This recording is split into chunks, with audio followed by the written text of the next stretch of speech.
Welcome, everybody, to another edition of Coffee and Open Source, a place to meet some new friends, have some great conversations, and maybe learn something on the way. I'm your host, Isaac Levin. And if you're enjoying the conversations here, be sure to like, subscribe, follow wherever you're watching or listening. Also, if you or someone you know would like to come on the show and have a chat with me, feel free to reach out to me on whatever social media platform you're on. And the best way to find out which one I'm on is you go to my website, isaac.r.levin.com.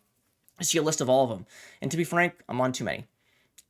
With that out of the way, let's get started. I was having a good conversation with this individual. We were talking about all sorts of different things, talking about Fight Club, for instance, and other sorts of things that probably might get into the show, might not. But I'm looking forward to chatting with them about tech. And my guest today is Jeff Williams. Jeff, do you want to say hello? Introduce yourself. Yeah, thanks, Isaac. I'm Jeff Williams. I'm a lifelong hacker, and I've helped build 3 separate companies along the way. I think it'll be fun to talk about them, but looking forward to the conversation today. Yeah, me too. I mean, when you start off with like lifelong hacker, we got to dive into that because I'm fascinated by people that like proudly call themselves hackers. I would like to get started with how you got started. Like, do you remember when technology first introduced itself to you and what your initial thoughts were?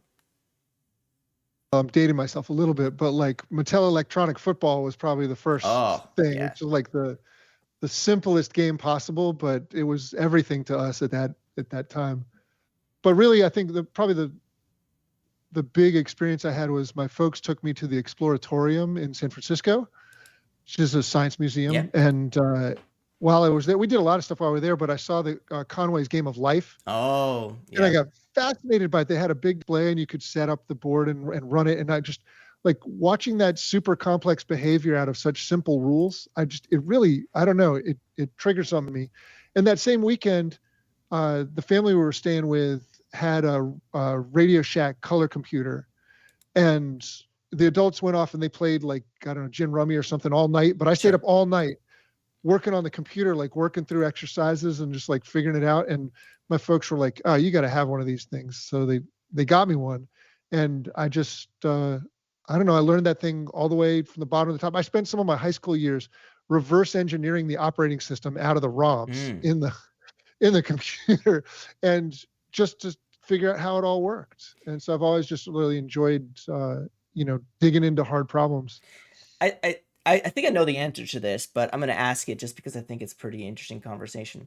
Like, when did you realize that you were a tinkerer and like you really needed to know how things work? Because I think there's a through line between a lot of people in technology, right?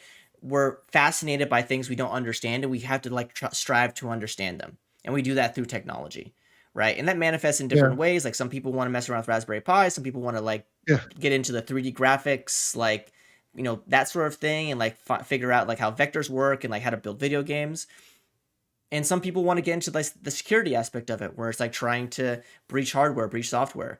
Like, when did you like really grow like that or find that tinker mentality that you have? So it's funny because I think I was born a tinkerer. Sure. And like but I don't know, like when did I realize I was a tinkerer was much later. Like I thought everybody was like that, right? Yeah. But yeah. I mean, my folks used to give me radios and clocks and TVs and stuff to just disassemble and play around with it, try to fix them and stuff. So I don't know. I guess I don't know why they did that. I assume they figured out that like he likes taking stuff apart. Yeah. But when did I realize that I'm just like that? I don't know. It's probably college some point. Like I don't know. Just it didn't happen at the same time. That's for sure. I think it's at least for me, and I've had this conversation plenty of times with people, and I think there's like a little bit of risk to like the whole idea of it, right? Like you take something apart for the first time, you may or may not be able to put it back together the way that you want it to. Usually like there's a lot of risk. like usually we're not very methodical about like inventorying, like, okay, this screw goes here and this thing goes here. Like we're just taking stuff apart. Like I've told this story a few times, but I think it's always funny. Like, I grew up, like my first computer was like an HP, like Pavilion, right? Like the big boxes, right? And we got it, like we got it on layaway. So we took like a while to get it. And we finally got like day 2, I took it apart. And my dad comes into my room and he sees it and he's like, fix this immediately. right? Because from his Yeah. perspective, like, my kid is disrespecting this entire process that we did to get this thing. But from my standpoint, I was just very interested in, like, okay, there's a screen here, there's a mouse, there's a keyboard, but like, what else is going on? Because I Yeah. refuse to believe that in the box is like magic, right? Um, and I think it's always really funny because I've had this conversation with a couple of parents, and I feel like, you know, we're losing a bit of that a little bit with like current generations where I think I don't want to say they're less curious, but I think that things are packaged in a way now that makes them like kind of like closed systems, that it makes it a bit harder to like really do that tinkerer. But like you still can, to be clear. But like there's a lot of I don't things that know. come out that are just like, this is a box, this is the thing it does, right? Yeah, for sure. But then there's things like you mentioned Raspberry Yeah. Pis and open source projects. And like, if you want to tinker, now's the time. I mean, there's so much that you can do. If you just want to mess around with it or you want to contribute something back, there's a zillion projects that you could join and contribute to. There's one I really thought was amazing. Have you heard of the multi arcade machine emulator? I built one for my kid. Like, Yeah. so like I So built that like main yeah, project yeah, is amazing. I mean, they have, like tons of volunteers that have reverse engineered the hardware from all those old video game yeah, consoles and created this insane emulator that you can run any kind of software yeah. on. It's amazing. I mean, just that kind of thing. I just love that that's an open source thing. Yeah, we built one a couple Christmases ago. Like we bought like a little IKEA table, and I Yeah. got like an old monitor, and I got a Raspberry Pi, and I did all the things. I bought like the joysticks like from randomly on eBay, and we put it all together, and the kids love it. And it's the funniest thing is when they have friends over, or the babysitter will come over or whatever, and they'll see it, and they'll be like, "Oh, what is that?" And like, "Oh, it's an arcade game." And they say, "What?" Like, and you turn Right. it on, and like you can play Mario, you can play Street Fighter, you can play all the things, right? And they like immediately go, okay, where did you get this? And then the kid will like, oh, my mom and dad built it.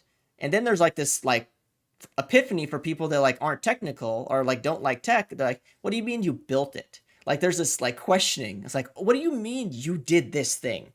Because in their brain, right, it's just, And that's impossible. yeah, it's not that it's impossible, but it's like, why? Right? Like that's the biggest thing, right? We were talking before we got started about my wife, like how she like doesn't understand like some tropes in tech. She's like, "Why would you do this? Why would you do that?" And like, well, I don't think we know any better. Like we've been kind of dispositioned to like think a very specific way on things, and we just do it. It's always about like learning and solving puzzles for me. Yeah. Like it's just hard problems. Like I got into like I got a little off track cracking copy protection, which games in the 80s had copy protection on them, but they were all it was fun to try to break through them, right? Yeah. Like they're all just a series of steps you got to unwind in order to get to the like eventually that code runs on your computer. Yeah. And so at some point you got to be able to figure out what that is. And so it's just always like untangling the knot and figuring out how to do it. And I don't know, it's just fun. Here's a random question for you in that regard specifically, right? Because we're talking a little bit about like doing things you're not supposed to do or finding exploits. What are your thoughts about the fact that now large companies like have bounty programs where they'll give you like a non-trivial amount of money for basically like trying to break their hardware? Like, what are your thoughts about that as somebody that used to do it kind of for free or for the thrill of it? I mean, it's fine. It's not, I think it's actually undervaluing the work that goes into that process. Sure. So like when I ran OWASP, the Open Source Foundation, I realized like you can't pay people what they're worth Yeah. to do the Sure. volunteer things that they're doing. Like we had people working at OWASP that were, very senior architects and security experts and so on, doing really incredible work. And, we would have had to pay them hundreds of dollars an hour to do that work, but they were happy to do it for free because they were contributing to something bigger. And it's kind of the same thing with bug bounty programs. Like it's it's not worth it as a researcher for most researchers. You find some things and you'll get a small bounty, and it doesn't really work as a Sure. business. Um, and I think it's a little bit like a lottery, right? Like it's tempting to people to want to do that, but then it ends up not paying off. Yeah. So like I think people should be paid for the work that they do if they're doing it for work.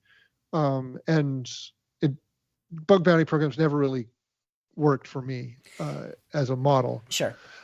I do find it interesting though, and to like circle back to like the whole open source thing that you were talking about, right? Where I think that there is something about the fact that people will do a non-trivial amount of things for free or because they enjoy it, Yeah, instead of like, because we were talking about this a bit earlier, right? Like once money becomes involved in things, it changes the whole equation. Because yeah. then, like to your point, like you're never going to pay somebody like what they're worth to do this sort of thing. Like giving somebody like $1,000 to like, find some exploit in Windows or the JVM or whatever it is, right? Like, like that's not enough money, right?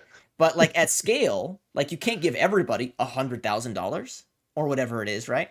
Like, I mean, yes, a lot of these big companies probably could, but you then run the risk of, okay, well, how do we decipher like who gets different tiers of money? Because I think that's what the real boils down to, and this equates to open Well, source as well. Go ahead. the real problem is that the software market is broken with regard to security. Mm, It has economic failures because the consumers can't really tell the difference between yeah, a secure piece of software and an insecure one. I bet you bank online. Did you choose your bank because you know it's the one that's more secure? yeah, yeah, No, you have no idea how their security works because they are very tight-lipped about it. And so if you read A Market for Lemons, which is an economics paper that won the Nobel Prize a long time ago, in that paper, you start to understand how markets like that happen. hmm, And you realize, like, the paper is about the used car market sure, and how nobody can get fair value for their cars in the used car market. So the only cars in the used car market are lemons. And it's the same thing in the software market. Like all the software is really lemons because nobody can really tell the difference. So nobody's willing to pay more for secure software. They're just, you just get the worst level security that won't yeah. get people fired. Well, I always think about this too, like as somebody who's been a developer my entire professional career, like I always joke, it's like what are like the last things that you put onto a project before you ship it? You make like you add whatever security paradigms that you think are right at the time. You wire up some infrastructure to make sure that it's like scalable or whatever, and there's a couple other additional things. And I've always questioned like why security is tacked on at the end. And is it, to your point a bit earlier, is the fact that it's like you can't intrinsically see the difference? Is that why we like are so focused on shipping features than like ensuring that we have really robust security? I think, well, if you think about it in a managing risk perspective, like when you're early on, the risk to your project is that you won't be able to get it to work. Yeah, And so you focus on getting that first MVP in place, right? That's just like, just the basic functionality, kind of one feature all the way through DevOps style.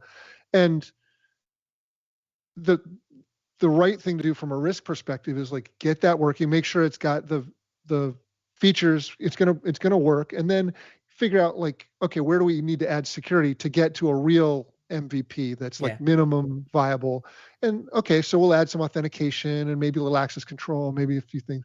But like the way most security people think about it is not very DevOpsy at all. They're like, no, you got to start from day one. You've sure. got to have 3,000 security requirements and a detailed security architecture and a threat model. And you got to have multi-factor authentication and complex access control. And it's just way too much. If you tried to build all that, you'd never get to Yeah. proving that like the thing that you're trying to build has value. It So is, it's, yeah, go ahead. it's a maturity that has to come from security folks about software and how things get built. Do you think the concession, like, do you think that this force, because of their, and I'm going to say this in the most blunt way, and I apologize, like, security is more or less like a barrier to entry for a lot of product, right? And that's intentionally so, right? Um, so do you think that there has to, like, do you think that the concession that security folks need to, like, have to make in order to just accommodate product, do you think that's something that's beneficial to the product at large? Or do you think it's something that, to your point, like this is a day zero, day one thing? It really should, there should be some mirroring of the, okay, you do a little bit here, you do a little bit there. I guess I'm not going to accept the premise. I think of security as an enabler.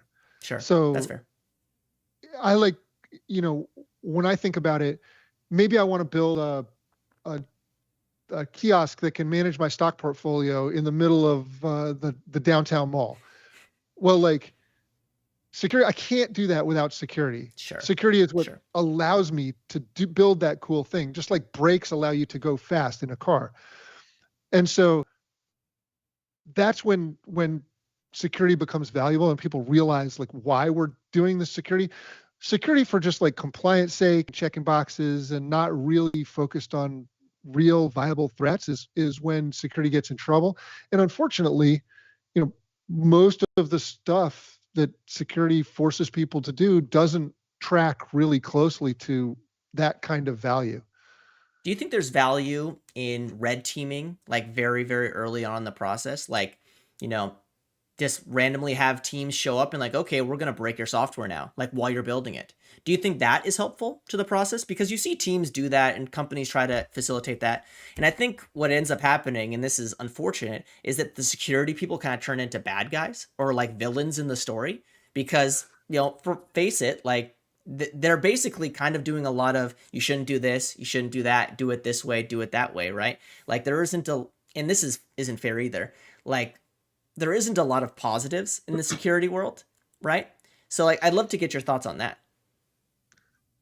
So I've spent a long number of years as a pen tester, Yeah. breaking into stuff, and it's super fun. So I get why people do it, but uh, I do think you got to be careful with red team resources because they're very expensive and specialized, and there's a lot of security that you can do without that. So going into a red team exercise without having done the best you can on security is pointless. Sure. Like you really got to try, and then you can get there. But there is an aspect of security that I really like, and I think Vin Diesel said it best, and I can't believe I just said those words. But in Knockaround Guys, he's got this line where he says, "It takes 500 street fights to become a legitimate tough guy." Oh, wow. Yeah. And I do think there's a lesson there for security is that like if you really want to be secure, it's not about the standards and the compliance and the scanning tools and all that. It's really about getting in real street fights with real attackers and seeing really how your software fares in Mm-hmm. those things and making yourself a little stronger.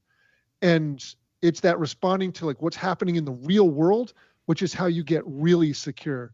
It doesn't work as a paper exercise. Like I talk to people about castle security all the time. And like if you're building a castle, you know the threats, you Yeah. know they're going to come with a battering ram and a horse or something.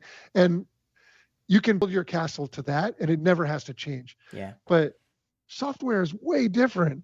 It's you started out building a car and now it's a helicopter and people are attacking you while you're flying and adding you know laser guns and I don't it's very different when you're trying to secure something that's constantly changing. Yeah. You can't work up front, you have to work it out as you go. Yeah. I've said this a few times. Like, I think software or tech in general is like the only field that like we're just like we have all agreed in unison that like yeah, like the things moves constantly. Like you look at any other industry, like you can look at the legal field, you can look at the medical field. Like for the most part, it's a lot of static variables to an extent. Like yeah, there like you can always do deciphering and there's weird diseases and things like that, but mostly everything is already defined, right? And with software, things are changing consistently and the next day there's some random thing that like is revolutionizing everything and it's a text box, right? Yeah. So sorry, gotta disagree with the premise again. That's fine. That's fine. Like This is for a conversation to disagree, right? I had a career as a security consultant up till about 1996 or so. And I was a principal consultant at a small consulting organization. We had some of the best minds in security that worked there. Like the guy that wrote the Orange Book worked there, Marv Schaefer.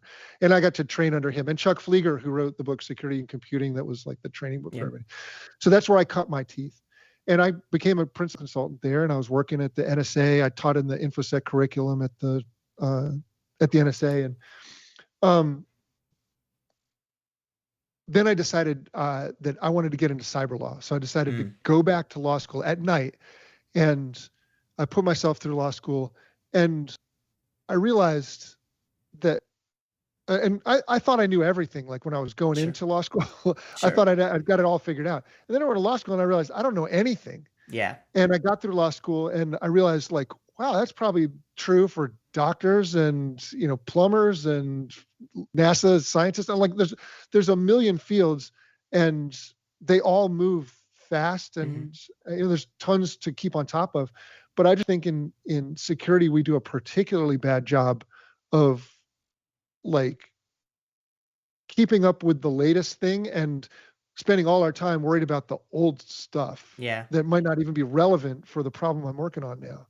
Yeah, and I wonder if it goes back to like your Vin Diesel point, right? Or like the non-meathead version, like the Malcolm Gladwell, like 10,000 hours, right? Like they're Yeah. basically the same thing. Like, is it a matter of you have to really just do the work consistently to really know where you stand? Like, and the reason why I ask this is because I go back to speak like at the college that I went to. I've done it a few times, right? And like I ask, like, okay, well, like what are the majors now? Like, what are people studying in college?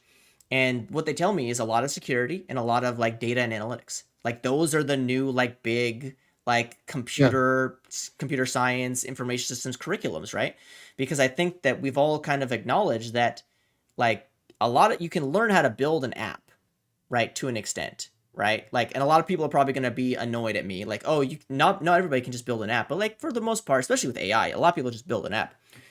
But there's all these concepts around security, and also like on the analytics side, understanding data, that those are the key areas that we're going to grow in from a technology standpoint. And I'd love to get your thought on that, because for a long time it was like, okay, you're going to learn C, you're going to build an ATM, and that's computer science. Yeah. And now it's We like security, like actually worrying about security to like college seniors and college juniors. we haven't figured out how to reliably produce security. And Sure. we've been through generations of ways of producing software and we've gotten better at it over time. And I think, sort of DevOps, modern DevOps is like the latest iteration of Yeah. that. And I don't know why, but security got stuck in like the 80s and 90s. And we defined all the practices back then. So, all the same stuff, right? Write down the threats, figure out an Yeah. architecture, uh, do a threat modeling exercise, create requirements, create test cases, traceability, assurance, and monitor in production. Like we did all that stuff, and that got locked in somehow, despite now, you know, decades of evidence that those things don't produce good results in terms of security. If you look at the stats, they're awful. Like the average application has like 30 or 40 vulnerabilities Yeah. in it, including unsafe libraries as well as, broken custom code and stuff. Um, Mean time to remediate vulnerabilities is in like the 6-month range. Sure. Uh, that's crazy. Uh, Security tools slow down the pipeline. Many companies have a back, and because of those other things, many companies have this huge backlog of vulnerabilities that they're not dealing with. I know companies that have 1.1 million vulnerabilities in their backlog, and they're just sitting there. Yeah. They're only fixing a few, and we've never challenged the assumption that like the NIST process or all the different maturity models and processes, they're all essentially the same. Like you zoom out like 1 foot and they all look exactly the same. They got the same stuff in them. They just use different words. And every year somebody comes out with a new one. Oh, a new model for building secure code. It's the same Hmm. stuff. Yeah. NIST just did it with SSDF and so on. So like no one's challenging that approach and saying, hey, you know what? This approach is not producing the results that we want. How about we tinker with some stuff? And I'm to the point now where I think maybe the biggest security risk is that we can't see that Hmm. we're paying homage to this process that doesn't work. Yeah. I've written probably 50 AppSec requirements documents over my career, and I don't think any of them ever got read. Yeah. that's not an effective way of communicating security. So your question about, red teams and Vin Diesel and all, like, maybe the right way has something to do with that. Like, hey, we got to look and see what's real in production and focus on what's actually happening and not worried about, whether you're rotating your password frequently Yeah. enough. Well, I mean, that's a great point. Like, I think too, and to go back to like the like current education curriculum around security, do you think universities are doing that? Like they're looking at these trends and doing this? Or are they teaching security from the 80s and 90s? And I think I know what the answer is, but I wanted to hear your thoughts as somebody who's in this space. They're definitely teaching security from the 80s and Yeah, yeah. 90s. Because I I mean, they mean, teach and software from the 80s and 90s because that was the software that they built. So, yeah, what are they yeah. doing? Kokomo? Yeah, yeah, yeah, right. I mean, it is pretty fascinating to me. Like you mentioned, like the password rotation stuff. I always think about security like from an end user perspective, right? Like when like multi-factor authentication first came out, I hated it. I was like, this is the dumbest thing ever. Why do I need a text met? Now, if I Yeah, have to put a password into a website, I get kind of irritated, right? Because there's yeah, like passkeys exist and multi-factor auth works. It's like, can't I just like get a 6-digit like thing on my phone and do that? Like, isn't that much more secure? And from a user experience perspective, it's yeah. much more clear. Yes, I'm tethered to my phone, but I'm tethered to my phone anyway. So, I mean, I'd love to get your thoughts like on the consumer side of security and if we're doing right in that space, especially like in the last 5 to 10 years. Yeah, I heard a great talk from the CISO at Facebook once a long time ago, and he was heading down the same path you're heading, but then as a company, like, yeah, sure, we want to move to the latest security technology, but then he started explaining how Facebook has users from all over the world Sure. with, in many cases, nowhere near the level of technology that we have here in the States. They've got unreliable networks, they got flip phones, they got all kinds of stuff that makes it really difficult to just say, oh, yeah, you know what? Forget passwords. We're moving to one-time pads or like Yeah. there's it just doesn't work like that. So, I had a bet with some folks at OWASP that thought that we'd replace passwords in the next 10 years. That was in 2000. Hmm. And so we said it was a 10-year bet. And I won the first one, and and then I doubled down. I said, we're not going to get rid of passwords in the next 10 years. Won that one. And I'm on my third iteration of this bet. I don't think we'll get rid of passwords by 2030 or 2040. Sure. Yeah, and I'll say this, right? To your point, like passwords have to exist for certain types of use cases and certain types of personas, right? But I think at large it's been very well established that passwords are like the easiest way to get into things from a nefarious point of view. Like, yes, you can do social engineering and things like that, but like at the end of the day, it's you get someone's password, at the end of the day, it's all over, right?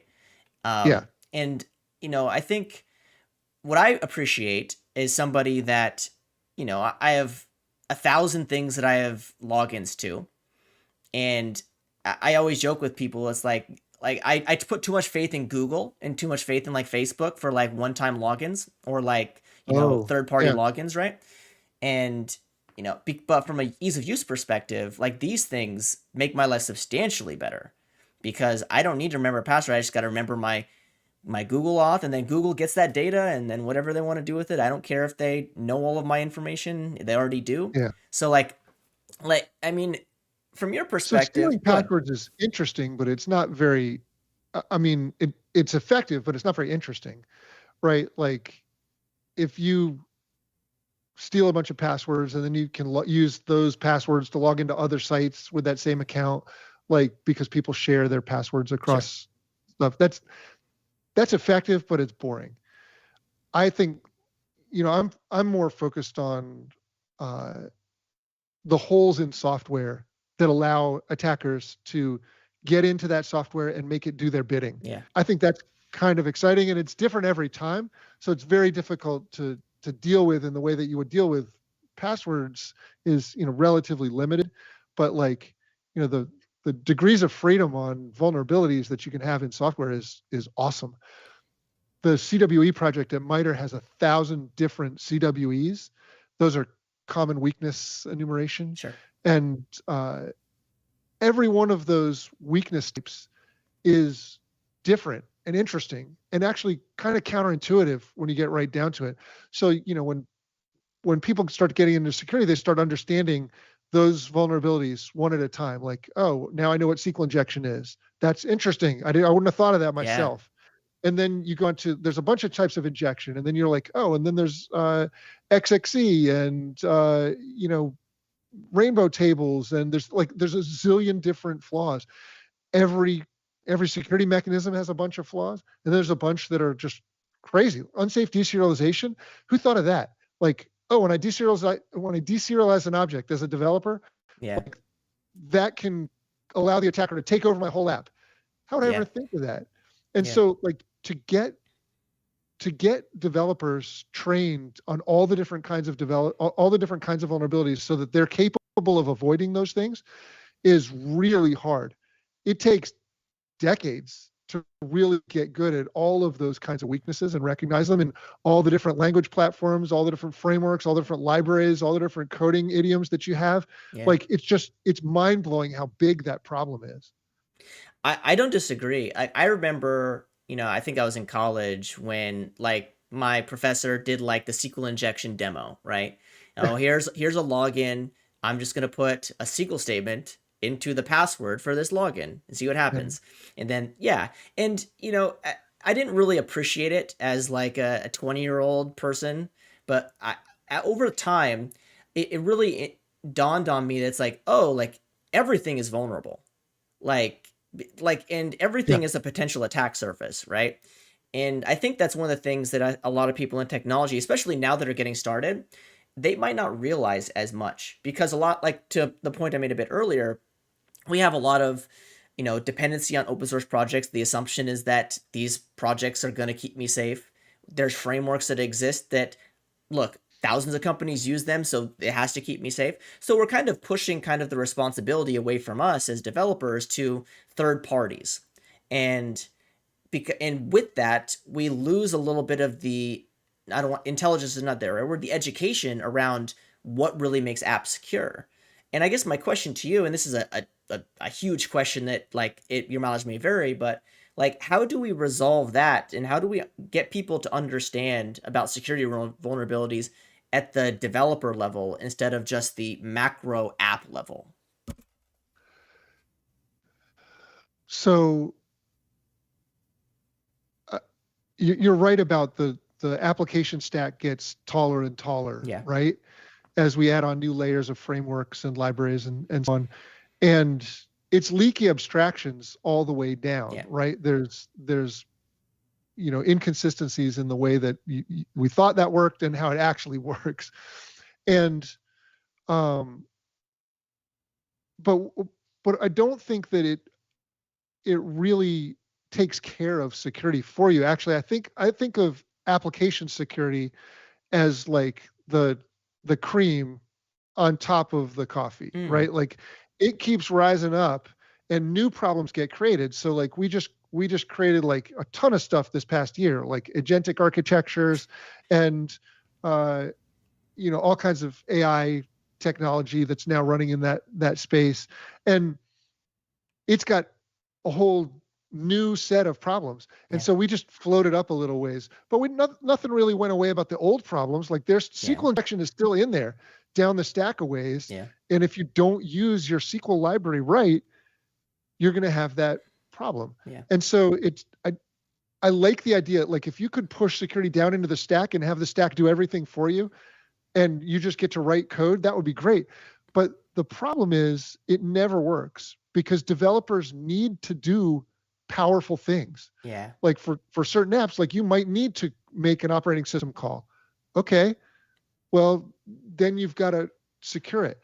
And so there's not really a good way of pushing it all down into the stack. Yeah. We just need to be much better about making it visible to developers and say, hey, this is dangerous. When you make this call, you got to take some precautions. But we don't do that. Not at all. Yeah. And it would be really helpful if, things things like the documentation for how you use that method, or if it said dangerous in the method name, Sure, sure. unsafe, like, but we don't do that. We make it really hard for developers to recognize when they're going off-roading. Yeah, I mean, and this kind of feeds really into the conversation I wanted to have about OWASP, right? Like that was kind of OWASP was the attempt to kind of do that, right? Like it was to educate developers about the security paradigms that need to exist in software. And I love to kind of, for folks that might not know OWASP, you want to do like the 30-second what OWASP is, but also like, you know, what value it provides today in Yeah. 2025 for developers. Yeah. So OWASP is 501c3 open source foundation that the mission is to help organizations understand the risks in their software and write better code. Um, when it started, it was just a mailing list, and I heard about it from Chuck Flieger, who I mentioned before, and he said, "Hey, you might want to check this out." So I got on this mailing list, and it was just a bunch of people talking about web application security, Sure. which was what I happened to be doing at that time. It was during the dot-com boom, and uh, it was a really interesting group. We were arguing stuff like SQL injection and how to deal with it.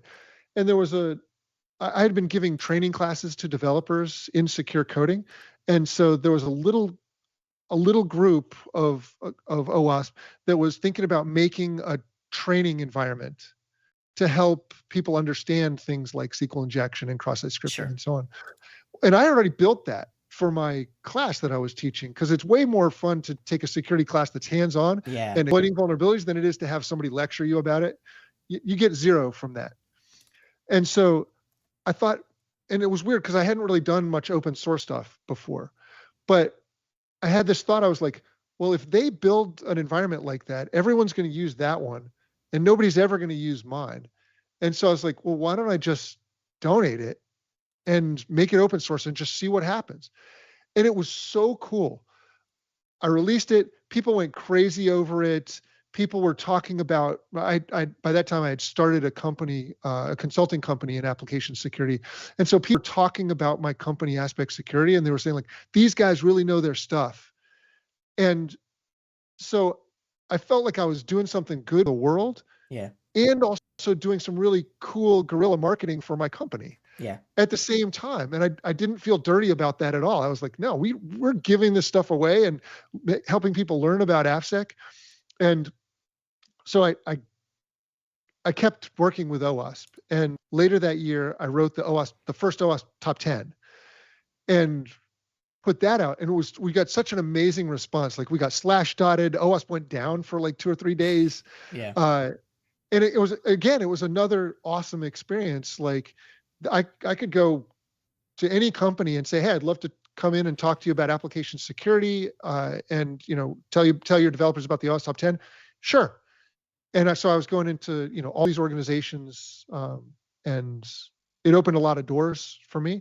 And interestingly, it helped me build some community and like get connected, which I thought was really rewarding because it's not naturally something that I want to do. And so it just was a really interesting way to kind of interact with the market. Yeah, I mean, and I for one, I was first introduced to OWASP. I can't even remember. Like it just introduced itself like via naturally as being a developer. It's like, hey, go look at the top 10, figure out what you need to do, blah blah blah, right? Yeah, And right. I think that there's value in that, but I mean, and this goes back to a conversation I've had many times with people. It's like developers have too much responsibility, and that's not a good thing. Like developers, they have to worry about building an app. They have to worry about shipping apps because now DevOps is kind of fallen on developers. They got to worry about security. And yeah, there's tools that exist to make things a bit easier, but we're still kind of in this space where developers have to worry about, to use your stack sort of analogy, like so many levels of the stack. And yes, there are experts in other areas that they can reach out to for support, but it all ends up falling on the face of the developer because they got to do the damn thing, right? That's right. Eventually, somebody's got to change the code. Yeah. And so no matter what else you do, like eventually somebody's got to change the code, and that's got to be a developer. I don't see security folks being able to scale doing the fixes as well as doing the security work.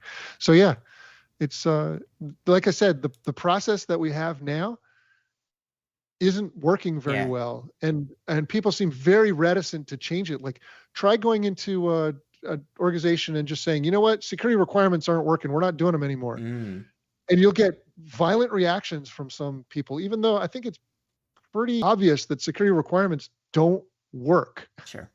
You'd be much better off writing security test cases and communicating those needs to development teams that way. Yeah. But it's just very difficult to get people away from this process that they've been born and raised on. Yeah, I do think like, and this sort of role might already exist, but I don't think it's as prevalent as it probably should be. Like I think of, okay, if we have, there's a whole level of engineer that their responsibilities around site reliability, right? Like SREs, right? Yeah, Like their whole thing is like, hey, there's issues with scale, there's issues with this. Let's go in there. We know how to do these things. And what is their value in like security engineers? Like their job is to sit kind of in between when it's in production, when features are being yeah, iterated, and actually like that person is an engineer. Like that person has been writing code for their entire professional career, but they've been hyper focused on the security aspects of it for 10 years, 15 years, whatever it is, right? And that's what they find interesting. And they're only writing code that from a security paradigm makes sense. yeah. It could work. It's just, I think it's difficult to create those people, and there aren't enough of them. Sure. Yeah. Uh, so it's tricky.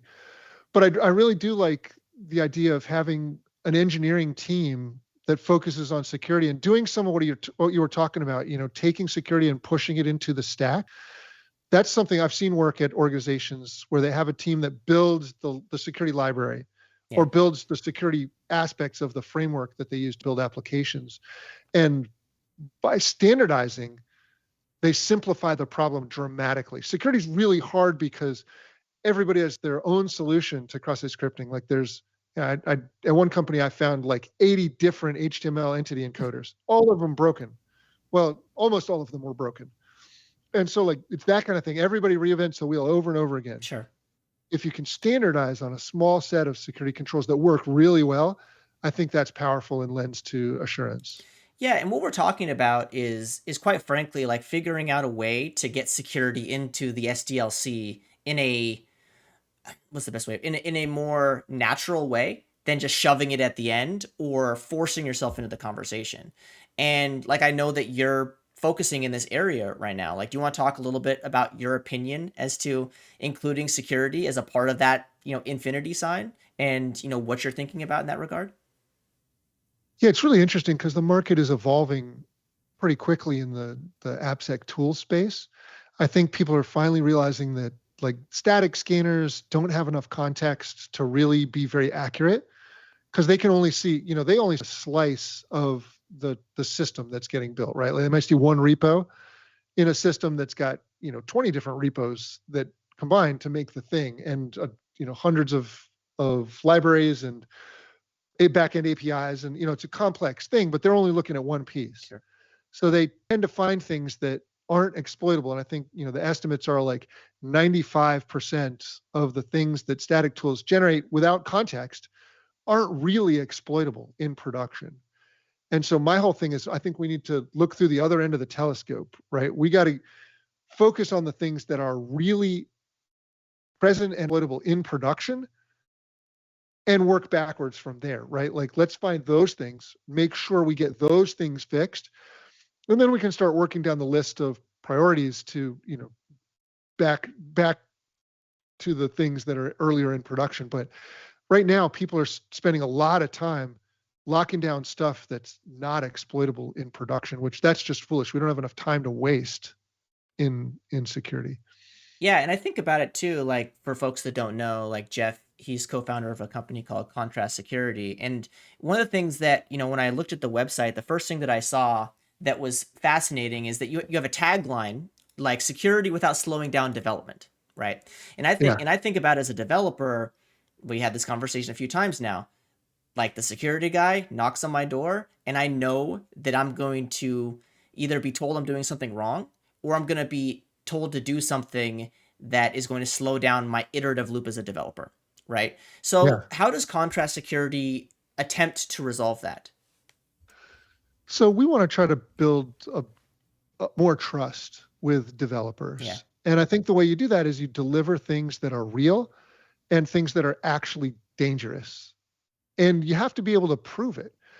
And when you deliver those kinds of results to development teams and operations teams, they appreciate it. What those teams don't want is busy work and nonsense. sure. That's the quickest way to destroy trust.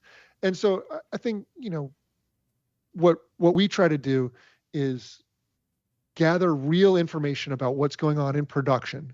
We do this with sensors that deploy in your production environment and automatically build a graph model of security across your entire application layer.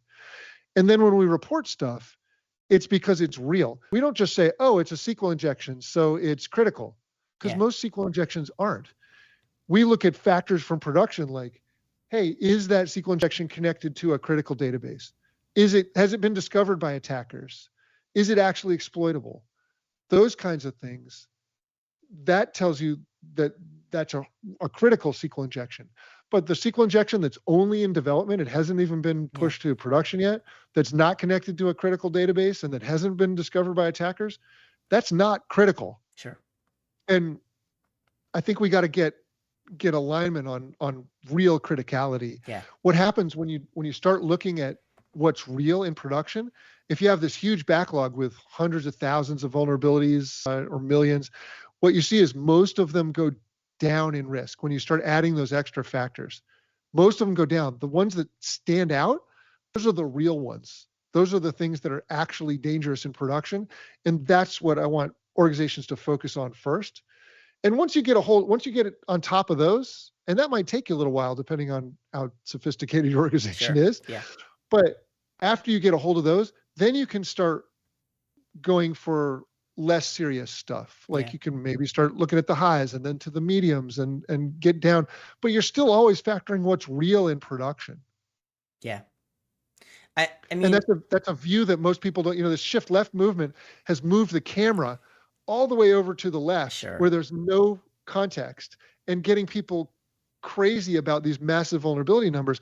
Let's move a camera over into production and see what's real. Yeah. And then we can add some reality to the all that stuff on the left and focus people on the things that matter. Yeah, I can't agree more with what you're saying. I think one thing too, uh, and this is something that I think is kind of interesting, is like you spent your entire career or a large amount of your career in the security space, and like now, like you're shipping a product in the security Yeah. space, right? That is, I imagine, is a substantially different way of thinking, right? Because obviously you're going to build a product that has like the most secure code and all these sort of things, but I think it's safe to say that there's a substantially different muscle from building product versus securing product. Yeah, that's for sure true. One of the good things about my OWASP experience was that I I learned to launch stuff, launch Sure. projects. Yeah. And so, I had a couple that were very big successes like WebGoat and OS Top 10. I had a bunch of projects there that really didn't go anywhere. They were like experiments that failed.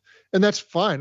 I'm proud of those. I still think some of them were really good ideas, but they didn't capture the imagination the same way. And so, you start to learn about marketing and product market fit and things like that. And Contrast started as an idea for just another project at OWASP. But then I was sitting right here, as a matter of fact, when I invented IAST and RASP. And it was fascinating to see it work for the first time.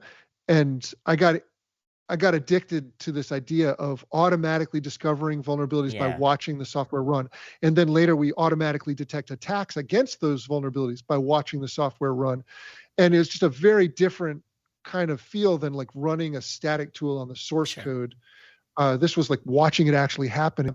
And you don't need any security expertise to do it. So it was really cool. And then I thought, you know what, I think I'd like to try to get some funding to build this into a real product and take it to market and do that. So, um, yeah, that process is interesting. It's not for the faint of heart. Sure, sure.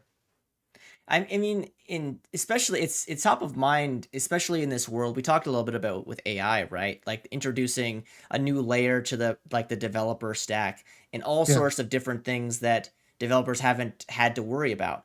Because I mean, for what's worth, like developers have had to focus on the code they write and then the code other people write, and then kind of do so a single pane of glass from a security perspective, right? That's oversimplifying it, but whatever, right? And now we're living in this world where it's like, oh, now something that doesn't know anything about writing code, it doesn't know anything about your use case other than the context you provided, it can just give you lots and lots and lots of code. And yes, you can yeah, say in your prompt, like, make this code secure, make sure this code adheres to these security principles, whatever, right? But it's still yeah. just giving you code. And the assumption is that this code is good and secure. And my question to you is, like, in this world where you're seeing more and more code being developed not by a person, not by a person at all, not even by a person, but not by somebody or something that is skilled in writing code, how do you ensure that we're still following the same security practices when there's this goal now to ship faster? Because like a developer take me 40 hours to build this, but it can take an Yeah. AI 8 minutes. Yeah. Um, it's a challenge for sure. And the studies are showing that the code that's produced by AI is not particularly more secure than the code that's Sure. generated by humans, which is also not particularly secure, but it generates a lot more of it, right? So I think of like AI powered developers is creating a tidal wave of more potentially insecure code on the left. And then on the right, there's AI that's powering attackers, Yeah. some amazing developments in that space. And so, we're starting to see attack numbers against applications go up dramatically. And that's interesting. Meanwhile, the security folks are not as AI empowered yet. And so Sure. they're not armed the same way that the developers and the attackers are. I'm not calling developers a threat. I'm just saying like they Yeah, I got know. the tools. So it's creating an imbalance in the force. And I think security has to respond. I don't think that just throwing AI at a problem and saying, hey, secure this code is really going to work. Sure. AI doesn't have enough context. It's pretty slow and it's very expensive to try to do security analysis, just straight against a repo. Yeah. We have tools that can do a pretty good job analyzing code and analyzing running applications and finding vulnerabilities. I think the sweet spot is going to be using AI to streamline the process, get some of the experts out of the loop, and automatically generate remediation, automatically respond to attacks in production, those kinds of things. But like doing the underlying analysis, I don't really think that's a great job for AI. But it's going to shake out over the next couple of years because people are throwing AI at every problem you can imagine. Yeah, and I think too, especially, I think a lot of people have made the determination that, yeah, you need like a person actually that is an expert reviewing these things, right? So, like from a security perspective, like you're still going to need a security person to review this stuff. And I think one of the questions that I'm always kind of befuddled with is like, is a security engineer or a security analyst or whatever roles in the organization have, are they going to just say, okay, well, let me just look at all of these things that this AI, this LLM created, and I'm just going to go through the fine tooth comb and review it? Because that doesn't sound very exciting. It also sounds quite frustrating because you don't have anybody to like teach. Yeah. I spent a number of years doing manual code review. Actually, I started my career writing software for mainframes, and we did line by line code review for quality. But it just seems like over the years, the level of human review of software has gone down steadily, Sure. um, and it's terrible work. It's kind of fun the first few times you find cross-site scripting, Sure. and then Yeah. the next hundred times you're like, oh yeah, these are cool. They're I did something cool. I found this thing, and then you start to get into thousands, and you're like, this isn't really that fun anymore. Like Yeah. it's Depressing. not exciting, and you realize like your job isn't super fulfilling. And I Yeah. don't like. I think we need to try to make security an interesting, challenging profession for people that provides real value. Yeah. No, I can't agree more. Like, I think that the value thing is really important because I think a lot of people these days are feeling a bit devalued because of marketing, because of CEO speak, because of all the things, right? Like, oh, my responsibility as a technologist, like, you can just offload it to something that doesn't even know what it's doing, right? Like, Right. that's a pretty big hit to self-esteem of anybody, right?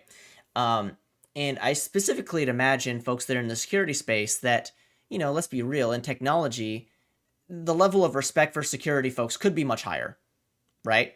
So I That's so one way to say it. right. I mean, but I also think now it's like, okay, not only security folks, like your kind of thought is, I use the phrase barrier to entry, or that's not fair, but that's kind of how a lot of developers see a lot of security things. And now you even see where it's like another blanket is put on top with this LLM stuff, where it's like, okay, well, I had this conversation with somebody the other day. 95, like, and let's just say an LLM can do 95% of what a developer can do, right? So that 5% is what you actually need to do as a developer, right? That numbers are arbitrary, but it doesn't matter. So now you say, okay, well, an LLM can do 95% of what a security person can do, or a security analyst can do. Like, that's pretty dangerous, isn't it? Yeah, I'm not buying it. I Sure, spent a sure. lot of time with AI looking at different tools, building tools, vibe coding. I spent a lot of time, and it's not fantastic Yeah. at security tasks. Security is kind of tricky, especially, you might get your your AI based analysis thing to work on one app. But what I've learned over 10 years of building security product is that getting it to work on one app is easy. It's Yeah. trivial. Yeah. That epiphany I had sitting on this couch was like, oh my God, it works. And I was like off to the races. But then you realize like every application is a beautiful and unique snowflake. It's I all love that. different. And so the only way, it's really 500 street fights to build a great product, is you've got to make it work on this framework and that framework and this other way of writing code. And oh my God, we thought nobody would ever do that in code, but yep, sure enough, there Yep. it is. And so, you end up, the only way to build a really good security tool is to spend that time getting in fights and making your product better and better and better over time. And Yeah. that's how you build trust, because ultimately this comes down to trust. Nobody's going to work with security people that are delivering nonsense. This is And true. frankly, our industry is kind of rampant with that. So it's accuracy, it's responsiveness, it's all that stuff. It doesn't have anything to do with the tool. It's, how do you make sure that what you're communicating is right and valuable? And in my experience, when you do that, when you sit down with a development team and say, hey, we dug in, we looked at your code, we thought about it, we did something smart, and we found this real problem, and here I can prove to you how we exploited it, that almost always works. Yeah. I'll tell you a quick story about one time when it didn't work. Is I found a critical vulnerability in a major defense system. Totally took over their authentication scheme, and I did exactly what I described. I said, here's how we found it, here's what it works, here's the problem. And the guy just looked at me and goes, well, you cheated. Mm. And I'm like, I did exactly what an attacker would do against your system, and it took me 2.5, and it was pretty complicated, but anybody could do this. Yeah. And it was a real struggle to get them to see that it was a problem. But most people don't react that way. When you deliver real stuff, most people are, thanks for the help, Yeah. because now security is an enabler. It's not, what did you keep calling it? A barrier to Yeah. entry. It's not that. Yeah. Done right, security is an enabler and part of the team, just like SREs. Yeah, and I think that's the biggest takeaway that from this conversation is that like security is here to help, not here to slow, right? I think that, you know, good, bad, or indifferent, a lot of security aspects in the app development lifecycle has been kind of villainized, like I mentioned a bit earlier. But I mean, you seem like a pretty stand-up guy. Like I don't see you as a villain. So I think it's one of those things where, you have to take a step back and see like why would somebody do a job that honestly, like, there's not a lot of, there's not a lot of like positive, happy things. Like, you don't come in with good news all the time. You do get a little bit of the, oh, here we go again. These are people that want to do the work because they see value in the work, right? So I think that it's important to acknowledge that. At the same time, it's like understand to what you're saying earlier is like, they're working with tools and concepts that in a lot of times just aren't ready to work with like the current way we build apps today. Yeah, I mean, a lot of security folks bring it on themselves, and I'm not calling anybody out in particular here, but I've met folks that are real sticklers for, just compliance and that kind of way of thinking about security.